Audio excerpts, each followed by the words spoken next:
Кара Буура районунун Кара Буура айылындагы мына ушул жаңы конуштун тургундары 22 жылдан бери жер участогун тастыктаган кызыл китепке муктаж болуп келген. Бүгүн бул жерде жашаган тургундардын үйүндө майрам десек дагы болот. Анткени көптөн күткөн тилектери орундалып, бүгүн кызыл китепке ээ болушту. Кара Буура айылынын тургуну Каныбек Рахматов 2017 жылы 20 соттук үлүш жерине кызыл китеби жок эле тамсалып алган. Айтымында документтин жоктугу жашоо турмушуна бир топ залакасын тийгизген. Бирок өткөн жылы мамлекет башчысынын жер мунапысы боюнча чыккан жарлыгы анын түйшүгүн жеңилдетти. Бүгүн Каныбек Рахматовдун тилеги орундалып, токтом чыгып, мынтип кызыл китепке ээ болду. Жаңы президент болгондон кийин ушул указды чыгарып, өтө тездик менен баары ишкен жердин кагазын берип атат. Буга биз өтө ыраазыбыз. Мен өзүм тамды ушу 2017 жылы салган. Аны саларын салып алып, бир топ күдүктөнүп жүрдүк да. Бул аягы кандай болот? Баягы орусча айтканда самозахват деп дагы бир кийин бузуп чыктайбы, канча менет менен өзү сорго салганда деген жаман ойлор да кетет экен да адамга. Азыр өтө кубанычтабыз. Абдан кубанып, мына неберелерим, кемпирим, балдарым баары кубанып, түнүмөн уктай алган жокпуз, эртең китеп берет дегенде. Толкунданып. Бүгүн Бейшеке айыл аймагында жер мунапысы боюнча чыккан жарлыктын арты менен 21 жаран жер тилкелерине мамлекеттик актыларын алышты. 110дон ашуун тургунга райондук мамлекеттик администрациянын токтому чыгарылды.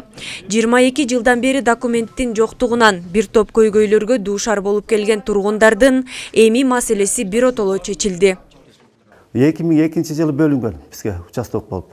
Ошодон бери кызыл китепке жетпей жүрөт элек. Мына бүгүн Кудай кааласа кызыл китепти болуп, ар кимиз өз менчик огородко ээ болуп калдык.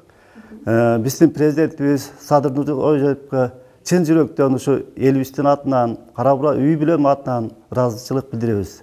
Иши илгери бердим, биз ишин колдойбуз дайыма. Бейшеке айыл аймагына 3 айыл карайт. Ал эми жер тилкесин тастыктаган мамлекеттик документти тапшыруу алгач Кара Буура айылынан башталды.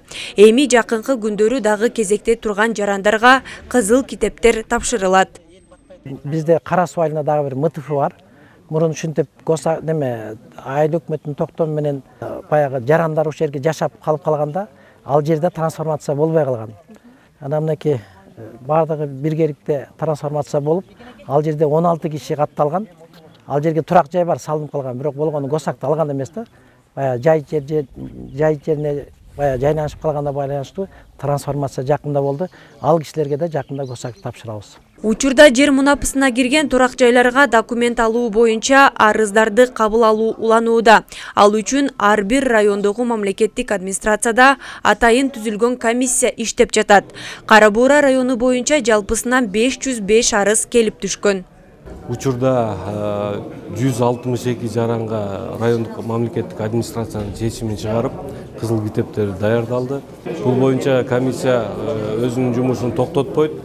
Акыркы жараныбыз кызыл китеп алганга чейин комиссия өзүнүн жумушун алып барат. Учурда ушул тапшырууда геологдордун корутундусун алууда маселе жаралып атат. Калган учурларда комиссия курамы ар бир түшкөн жарандын үйүнө барып, жанына үйүнөн ар бир маселенин жерине карап, чечүүсүндө иш алып барууда. Белгилей кетсек, өлкө башчы Садыр Жапаров жер укуктук мамилелерди жөнгө салуу жөнүндө мыйзамга өткөн жылы кол койгон. Мыйзамды Жогорку Кеңеш 2022 жылдын март айында кабыл алган. Жаркынай Тургунбекова, Чыңгыз Бокошев, Эркинай Жумабекова, Кара Буура району.